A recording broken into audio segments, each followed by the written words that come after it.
From the Opopco Studios in Oklahoma City, you're watching The Press Row. I'm Jenny Carlson. He's Barry Trammell. We're brought to you by Papa John's Pizza. Go online right now and order your pizza at papajohns.com. Time for 5 and 5, Barry.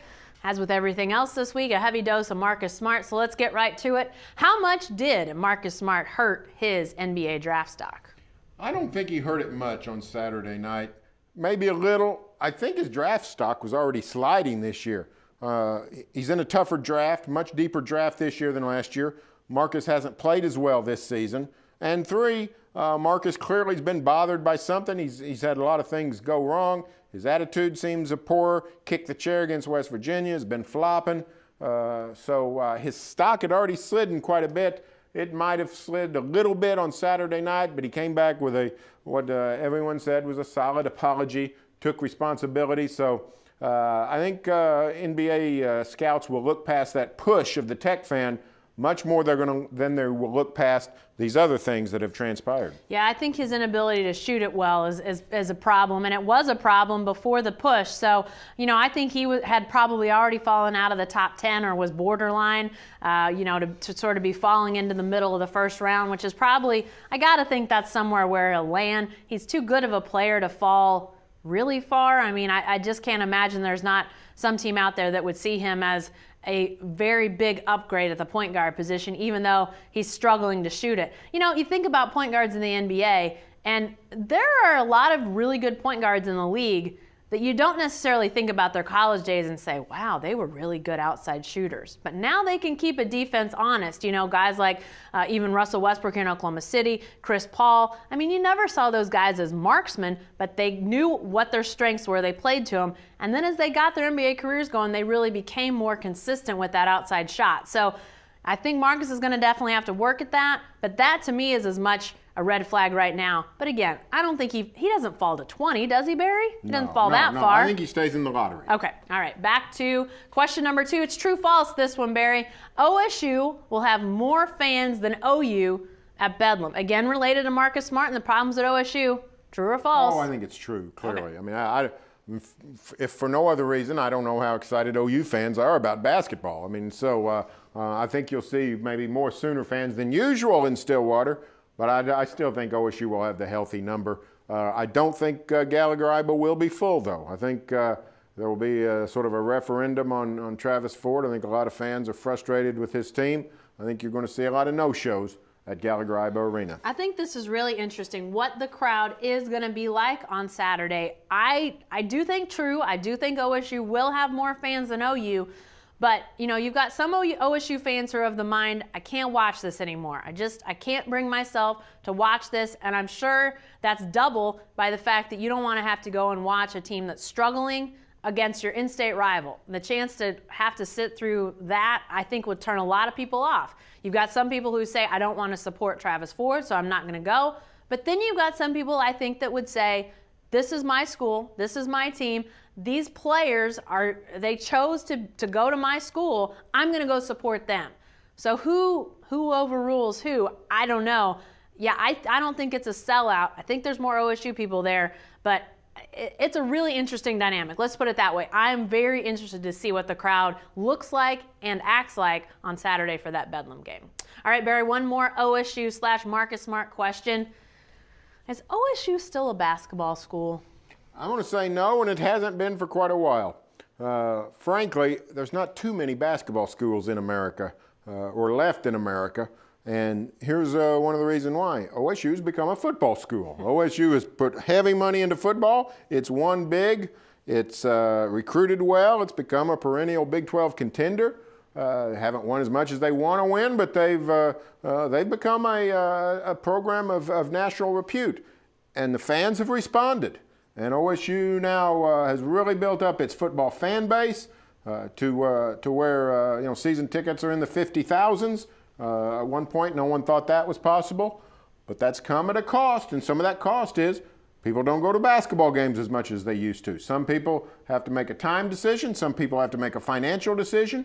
And OSU, as a whole, fan base, does not get as excited about basketball as it once did. I don't know if I could pinpoint an exact moment when OSU stopped being a basketball school and became a football school, but I'm with Barry.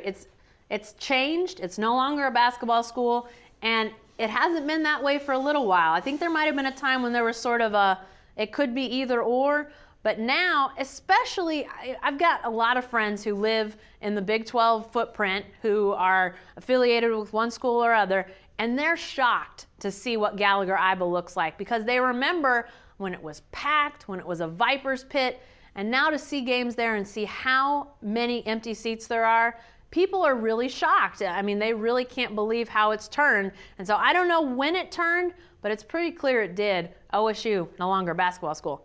3 dings because I forgot before. All right, our fun question, Barry, this time goes to Blake Griffin and a fake story. If Blake Griffin did slap somebody, earlier this week, fake story came out about Big Blake apparently slapping Justin Bieber. It wasn't true, but if the OKC native did slap someone, it would most likely be... Rats. I was hoping he actually had slapped Justin Bieber. Might have sent him back to Canada if he slapped him, by the way. If Blake Griffin slapped somebody, it's going to be an interloper into his superhero school on those fabulous commercials. For crying out loud. When we had Blake around us, who knew that he'd have the funniest commercials on television, going around promoting people to superheroes. If somebody tries to slide in, remember the old man in the commercial, the old man wants to become a superhero. Blake's got him over here. He's got to be an intern. You'll eventually get there, young man, but you got to wait your turn. Somebody tries to skip in line, jump in line, cut time in half. Blake will take him upside the head. Maybe that's the new turn of those commercials. Maybe they need to start doing parodies of Blake slapping whoever. I think it'd be hilarious. He would totally do it. Come on, is it Kia? Kia, come on, Kia, get with the program here. Time's a-wasted. There's probably plenty of defenders that Blake Griffin would like to slap, but as we saw in college, the guy is unlikely to do that. He's stealth when it comes to how he reacts because there are times when he arm bars somebody. We saw Serge Ibaka get the old arm bar at one point, and I didn't do anything. He's a master when it comes to this stuff. Don't be surprised if he tries to pull something off like that. All right, Barry, lastly, scale of 1 to 10. How worried should the Thunder be about KD fatigue? Now, I don't mean fatigue by we're getting tired of hearing about him. I'm talking about how much playing time he's had. He's playing a lot of minutes, Barry. I'm going to say 2. I'm going to say, nah, don't worry that much about it. For one thing, Thunder wins enough blowouts where he can take some fourth quarters off. The schedule's going to break where the Thunder's had a pack of games, but they start to spread out a little bit. Not a ton of back-to-backs down the stretch. So I think Kevin Durant's still 25. Also, he's not he's not 33 like Nick Collison, not 39 like Derek Fisher. He's still a young man, 25. So I'm not too worried about it. I'm going to go with about a 3.5, 4, somewhere around there in the how worried they should be. And, I think maybe about 10 to 12 games ago, 14, 16 games ago, I might have said more just because he was carrying such a heavy load at that point. But now that other guys are stepping up their game, Serge Ibaka playing well, Reggie Jackson for the most part playing better, getting more production out of those guys. Even though KD's still scoring at an unbelievable clip, it just doesn't seem like he's quite as burdened out there as he was. I mean, remember last year in the playoffs when Russell Westbrook went down and KD was doing everything? He just looked like he was carrying the weight of that team on his back. And I think had the Thunder continued to struggle without Westbrook, that might have continued, or you might have started to see, sort of that just look of like, oh my gosh, I can't do this all. But that's not the case. He's playing with a bounce, and he's got other guys involved. So would they like to get him less minutes? Sure, but I don't think that they need to worry too much about it. Hey, be sure to stay with the best coverage team anywhere at newsok.com and every day in the Oklahoma.